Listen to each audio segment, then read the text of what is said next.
Friend, आज की इस वीडियो में हम प्रायिकता के एक्सरसाइज 13.2 के बारे में डिस्कस करेंगे।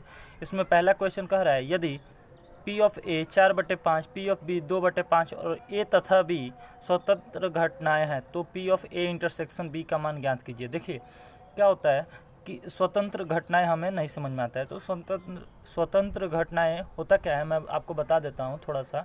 देखिए, स्वतंत्र घटनाएं, जब एक का प्रभाव किसी दूसरे पर न पड़े उसे स्वतंत्र घटनाएं कहते हैं। जैसे मान लीजिए कि यदि A और B स्वतंत्र घटनाएं हैं हो तो देखिए क्या होगा, सूत्र देखिए, सूत्र क्या होगा, P of A intersection B बराबर P ऑफ A होगा गुणे P ऑफ B होगा। ठीक है, ये आपका क्या हो गया, स्वतंत्र घटनाएं हो गया। आया बात समझ में। अब देखिए पहला क्वेश्चन इसका करते हैं हम लोग। P ऑफ A क्या दिया हुआ है, 4/5। ठीक है, P ऑफ B क्या दिया हुआ है, 2/5। ठीक है, और A तथा B एक स्वतंत्र घटना है। इसका क्या तात्पर्य है, देखिए, यानी कि कह रहा है कि A और B क्या है, स्वतंत्र घटनाएं हैं। इसका कहने का मतलब ये है कि स्वतंत्र घटना कब होगा।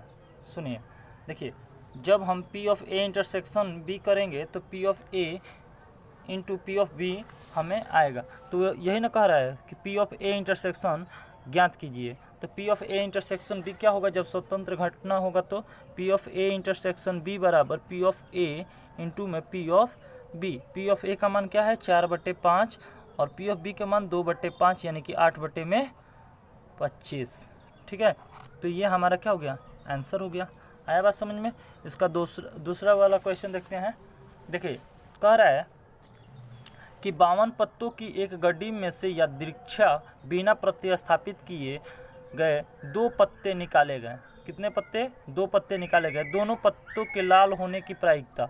देखिए लाल होने की प्रायिकता क्या होगा कि देखिए आपको लाल पता होना चाहिए कि जो क्या होता है, जो गड्डी होती है, ताश की गड्डी जो होती है उसमें लाल पत्तों की संख्या 26 होती है। क्या होती है, 26 होती है। ठीक है, आपने 11th में पढ़ा होगा या फिर 10th में भी, जब भी प्रायिकता पढ़े हैं उसमें पढ़े हैं कि एन ऑफ एस जो होगा पूरा 52 पत्ती का होता है। ठीक है, ताश जो होता है 52 पत्ती का होता है। अब 52 पत्ती में 52 पत्तों की एक गड्डी में जो होता है, गड्डी में लाल रंग के 26 पत्ते होते हैं। ठीक है, लाल रंग के 26 पत्ते होते हैं। अब देखिए कह रहा है कि बिना प्रतिस्थापित किए 2 पत्ते निकाले गए। मान लीजिए कि एक पहला निकाला गया होगा, एक दूसरा निकाला गया होगा। देखिए तो पहला पत्ता लाल होने की प्रायिकता देखा जाए तो देखिए पहला पत्ता लाल रंग होने की प्रायिकता यानी कि P ऑफ A का मान निकाला जाए। तो P ऑफ A का मान, मान लीजिए पहला पत्ता कोई निकाला तो उसका 26 आया और पूरे के बट्टे में 52 हो जाएगा, 26/52।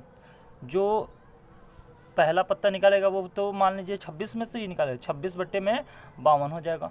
अच्छा, दूसरा पत्ता लाल होने की प्रायिकता यानी कि P ऑफ B निकाला जाए। तो देखिए कोई बंदा एक निकाल लिया तो अब कितना बच गया, 25 बचा। और 25 जो होगा वो 52 पत्तों में से, तो मान लीजिए कि 26 था तो 26 निकाले तो वो तो 52 में था, लेकिन 52 में से भी अब एक कम हो जाएगा यानी कि 51 हो जाएगा। यानी 26 में से एक निकाल लिया, 25 हो गया, 52 में से भी एक कम हो जाएगा, 51 हो जाएगा। अब देखिए अब क्या कह रहा है कि दोनों पत्तों के लाल होने की प्रायिकता ज्ञात करना है।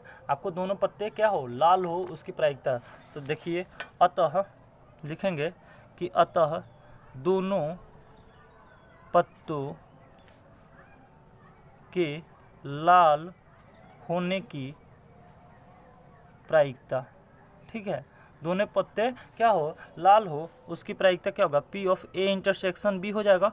P ऑफ A इंटू में P ऑफ B हो जाएगा। आ रहा है बात समझ में।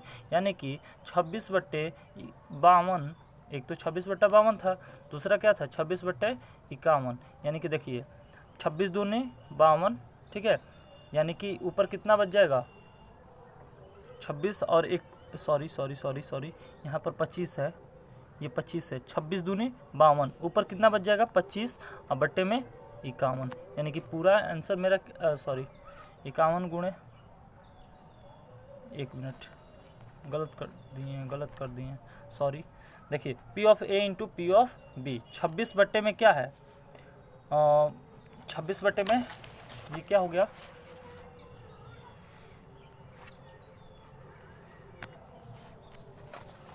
देखिए 26/1 52 था और गुणे एक 25/51 था, तो 26 दूनी 52, 25 बट्टे में 2 एकम 2, 2 पचे 10, यानी कि 25 बट्टे में 102 हो जाएगा। आ रहा है बात समझ में। यहाँ थोड़ा गलत हो गया था, उसके लिए सॉरी, ठीक है। 26/52, 25/51 गलत लग रहा था क्योंकि ये गंदा हो गया था, ठीक है। अब देखते हैं तीसरा, आमों के एक डिब्बे का निरीक्षण, उसमें से 3 आमों को यदृच्छा बिना प्रतिस्थापित किए हुए निकाल कर किया जाता है। यदि तीनों निकाले गए आम अच्छे हैं तो डिब्बे को बिक्री के लिए स्वीकृत किया जाता है। यानी कि देखिए अगर पूरा डिब्बा है, डिब्बे में से क्या करना है 3 आमों को यादृच्छा बिना प्रतिस्थापित किए हुए, मतलब कि बिना रखे हुए, मतलब उसमें निकालना है, सीधा डायरेक्ट निकाल लेना है। तो उसमें क्या होता है 3 बार निकालेंगे, तो यदि तीनों निकाले गए आम अच्छे होंगे, ठीक है, तो डिब्बा बिक्री होगा, बिक्री के लिए स्वीकृत मतलब कि उसको लिया जाएगा और उसको बेच दिया जाएगा, अन्यथा अस्वीकृत कर दिया जाएगा, यानी कि उसको नहीं लिया जाएगा। अगर एक डिब्बे में 13 आम है, मान लीजिए कि पूरा जो भी बड़ा सा डिब्बा है उसमें 13 आम है, जिसमें 10 अच्छे हैं और 3 खराब है। मान लीजिए पूरा तो अच्छा होगा नहीं, मान लीजिए 10 उसमें अच्छे हैं और 3 खराब हैं, कि बिक्री होने के लिए बिक्री के लिए स्वीकृत होने की प्रायिकता ज्ञात करना है, ठीक है। तो चलिए इस क्वेश्चन को हम लोग करते हैं, ठीक है। तो जो बिक्री होगा उसका क्या करना है, हमें प्रायिकता ज्ञात करना है। चलिए, तो एक डिब्बे, देखिए तीसरा क्वेश्चन है, एक डिब्बे में कुल कितने संतरे हैं 13 आम हैं। एक डिब्बे में कुल 13 आम है, संतरा नहीं आम, ठीक है। 13 आम है, 13 आम है, ठीक है। अब देखिए, अतः n ऑफ s यानी कि प्रतिदर समष्टि कितना हो गया, टोटल 13 हो गया। अब देखिए पहला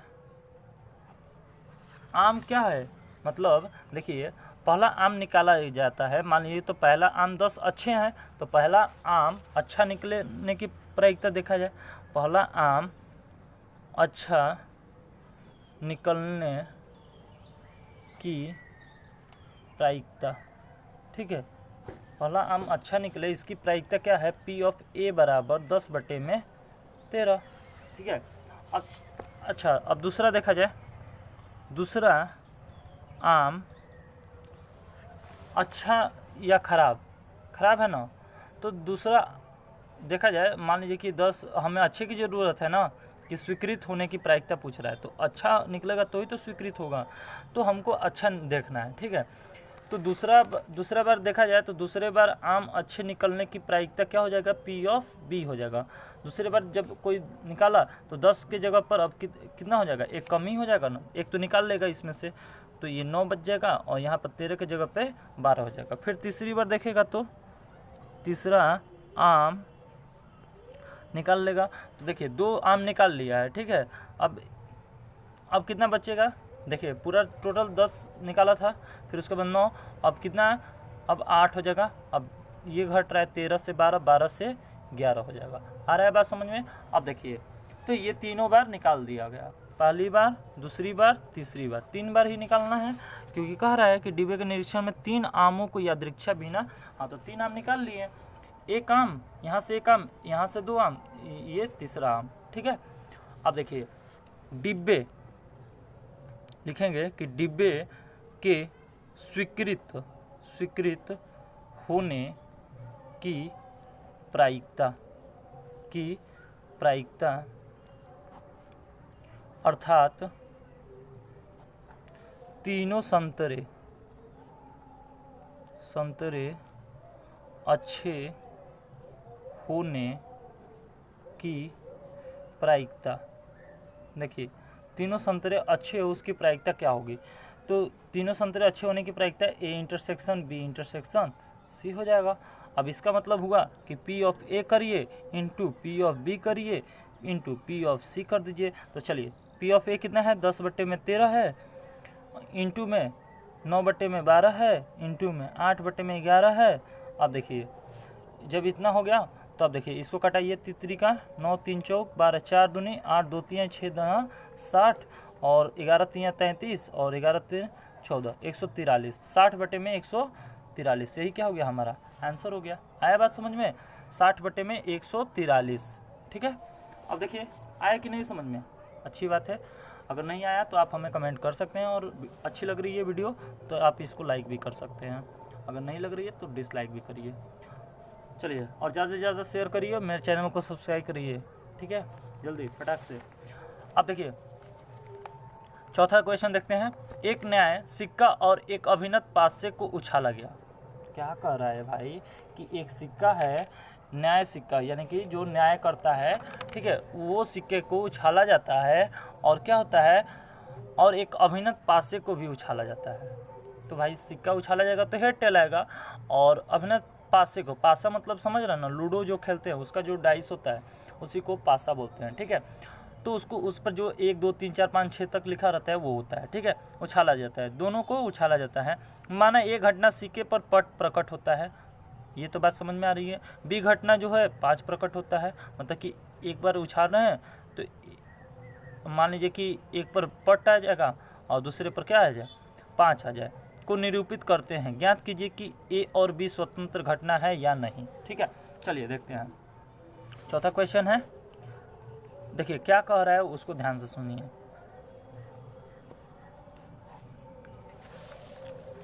ये कह रहा है कि एक न्याय सिक्का और एक अभिनत पासे को उछाला गया। चलिए उछालते हैं हम लोग। एक न्याय सिक्का को उछालिए तो हेड आएगा, और एक पासे को उछालिए तो एक आएगा, हेड और एक आ गया। दूसरी बार उछाले तो एक बार हेड आया, फिर 2 आ गया, एक बार हेड एक बार 3 आ गया, फिर एक बार हेड और एक बार क्या आ गया 4 आ गया, एक बार हेड एक बार 5 आ गया, ऐसे ही हेड 6 आ गया।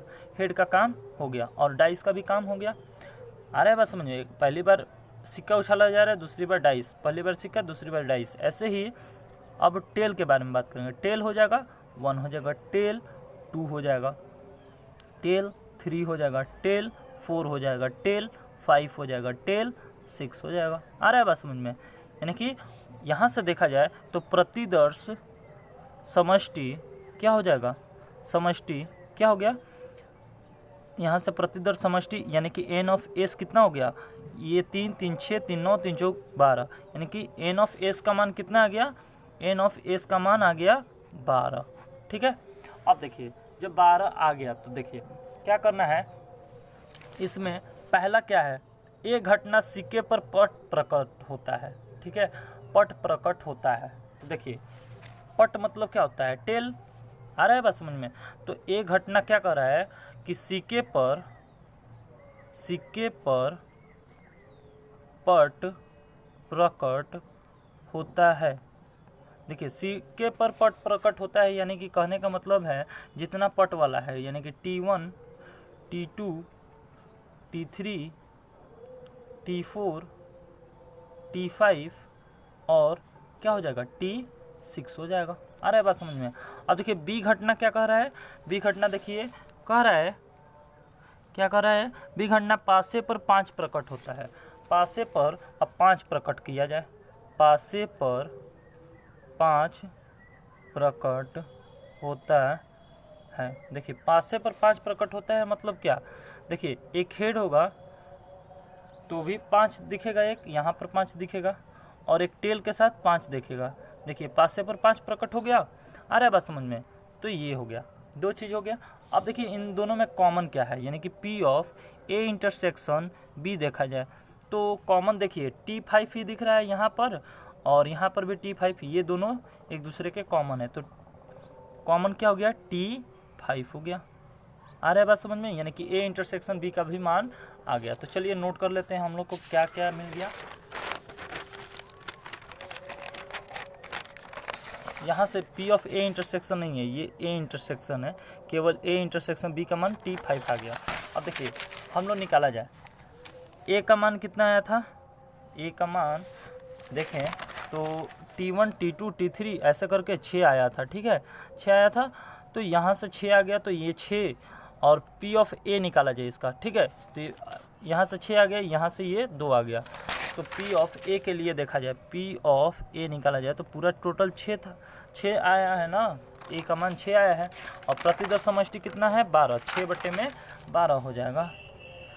ऐसे ही P ऑफ B के लिए कुल 2 आया था, तो 2/12। P of A intersection B निकाला जाए तो एक ही चीज़ मिला, T5 मिला, तो उसके लिए 1/12 हो जाएगा। आ रहा है बात समझ में।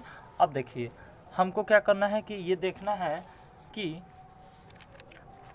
A और B स्वतंत्र घटना है या नहीं। देखिए इसको कैसे चेक करते हैं, अगर हम स्वतंत्र घटना की बात करें तो P ऑफ A और P ऑफ B आपस में गुणा होता है, तो चलिए गुणा कर दीजिए, 6/12 गुणे 2/12 यानी कि 12/12, 12 144 हो जाएगा। नीचे वाला गुणा करिए तो 12 एकम 12, 12 144 यानी कि 1/12 गया। यदि P of A into P of B का मान इक्वल आ जाए P of A intersection B के, तो कहेंगे कि यह क्या है, स्वतंत्र घटना है, यह स्वतंत्र घटना है। कैसे पता चला, देखिए यहाँ पर 1/12 आया, ये किसके बराबर आ गया, इसके बराबर आ गया, तो ये P of A into P of B, P of A intersection B के बराबर है, अतः यह स्वतंत्र घटना है। आया बात समझ में, चलिए अच्छी बात है। अब हम लोग क्या करेंगे, क्वेश्चन नंबर 5 देखेंगे। क्वेश्चन नंबर 5 क्या कर रहा है, एक पासे पर 1 2 3 सफ़ेद रंग से 4 5 6 काले रंग से लिखे गए हैं। एक पासे पर क्या, ये सफ़ेद रंग से और ये काले रंग से लिखे गए हैं। चलिए हम इस चीज़ को लिख लेते हैं बात को, और उसके बाद देखते हैं।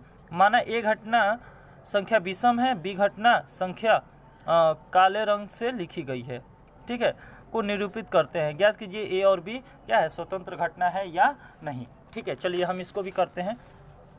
कह रहा है कि 1 2 3 सफ़ेद रंग है और 4 5 6 काले रंग है। चलिए तो एक पासे पर लिखेंगे, एक पासे पर देखिए, एक पासे पर इतना 1 2 3 जो है सफ़ेद रंग से और 4 5 6 काले रंग से लिखे गए हैं, ठीक है, हो गया। अब देखिए यहाँ से एस बराबर देखा जाए तो क्या क्या हो जाएगा, देखिए 1 2 3 4 5 6 ये सारे अंक लिखे गए हैं। अब ये तो मतलब सारे अंक होंगे ना, एक डाइस है तो भाई सारे अंक होंगे, भले किसी भी चीज़ से लिखा जाए। आ रहा है बात समझ में। अब देखिए, अतः यहाँ से देखा जाए प्रतिदर्श समष्टि जो देखा जाए वो क्या है, एन ऑफ एस बराबर क्या हो जाएगा, 6 हो जाएगा। आ रहा है बात समझ में। अब देखिए जो ए घटना है वो क्या कर रहे हैं, ए घटना, देखिए ए घटना जो है कहाँ गया, हाँ ए घटना कहाँ गया, हाँ ए घटना संख्या विषम है। ए घटना क्या है, विषम है, और बी जो घटना है वो काले रंग से लिखी गई है। चलिए तो दोनों को लिख लेते हैं, ए घटना विषम है और बी घटना जो है संख्या काले रंग से लिखी गई है, ठीक है। अब देखिए विषम है कहने का मतलब कि इसमें से जो भी विषम संख्या है 1 3 5, इसके अलावा और कोई विषम दिख रहा है नहीं, तो ये हो गया। और काले रंग से लिखी गई संख्या क्या है, देखिए काले रंग से लिखी गई है 4 5 6, तो 4 5 6 को लिख दीजिए, 4 5 6। अब देखिए इन दोनों में कॉमन क्या है, यानी कि ए इंटरसेक्शन बी क्या है, देखिए दोनों में कॉमन क्या मिल रहा है, केवल 5 मिल रहा है, तो 5 को लिख दीजिए। आ रहा है बात समझ में। अब यहाँ से पी ऑफ ए निकाला जाए। पी ऑफ ए की संख्या कितनी है, देखिए पी ऑफ ए यानी कि यहाँ से 1 2 3 3 संख्या है तो 3 हो गया, ऊपर पूरा कितना है प्रतिदर समष्टि 3 और 3 6 यानी कि बट्टे में 6 हो जाएगा। ऐसे ही पी ऑफ बी निकाला जाए तो पी ऑफ बी क्या हो जाएगा, पूरा कितना है 3 हो गया और 1 2 3 आ रहा है बात समझ में, और प्रतिदर समष्टि कितना है 6 तो यहाँ पर 6 लिख दीजिए। अच्छा P of A intersection B, P of A intersection B क्या हो जाएगा, अब देखिए ए इंटरसेक्शन बी कहने का मतलब कि एक है, एक संख्या ये हो गया, अब पूरे के बट्टे में कितना हो जाएगा 3 और 3 6 तो 1/6 हो गया। आ रहा है बात समझ में। अब देखिए ये क्या होना चाहिए स्वतंत्र होने के लिए, देखिए पी ऑफ ए का गुणा करेंगे पी ऑफ बी से, यदि बराबर आ जाइए P of A intersection B के तो हम कहेंगे कि ये प्रतिदर समष्टि है। चलिए देखिए तो पी ऑफ ए का मान क्या है 3/6 और गुणे पी ऑफ बी का मान क्या है 3/6 ही है। तो देखिए 3 दूनी 6 और 3 दूनी 6 तो यहाँ पर भी 2 यहाँ पर भी 2 यानी कि 1/4 आ गया। क्या ये बराबर है 1/6 के, नहीं, तो ये बराबर नहीं है किसके, P of A intersection B के। तो 1/4 डज नॉट इक्वल टू बोलते हैं इसको, क्या डज नॉट इक्वल टू मतलब कि बराबर नहीं है ए इंटरसेक्शन बी के। तो लिखेंगे अतः पहले ये लिख लेंगे, चूंकि P of A into P of B does not equal to P of A intersection B, अतः ए और बी एक स्वतंत्र घटना नहीं है। आ गया बात समझ में। अब चलिए क्वेश्चन नंबर 6 देखते हैं। क्या कह रहा है कि ई दिया हुआ है आपको और एफ दिया हुआ है, कह रहा है कि दो घटनाएं इस प्रकार हैं कि पी ऑफ ई आपको दे दिया गया है 2/3, P of A 4/5, P of E intersection F का मान भी दे दिया गया है। तो ज्ञात कीजिए कि ई और एफ स्वतंत्र घटना है। चलिए पी ऑफ ई दिया हुआ है उसको भी लिख लेंगे, कितना 2/3, पी ऑफ एफ का मान दिया हुआ है 4/15 और P of E intersection F का मान क्या दिया गया है, P of E intersection F का मान 3/10 दिया गया है। ठीक है, अब देखिए ये स्वतंत्र है ई और एफ क्या हो, स्वतंत्र है, स्वतंत्र घटना है या नहीं। ठीक है, चलिए इसको हमें सॉल्व करना है। ठीक है, तो चलिए हल करते हैं। देखिए पी ऑफ ई और पी ऑफ एफ का मान दिया है, अगर इन दोनों का गुणा कर देते हैं जो आंसर आएगा वो इसके बराबर आएगा तो कहेंगे कि स्वतंत्र घटना है, अन्यथा नहीं है। तो चलिए P of E into P of F किया जाए।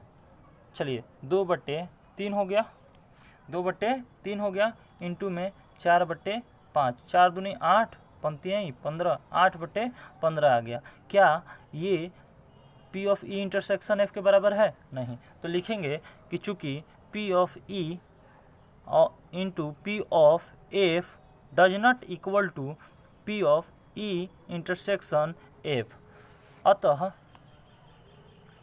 ई और एफ एक स्वतंत्र घटना नहीं है।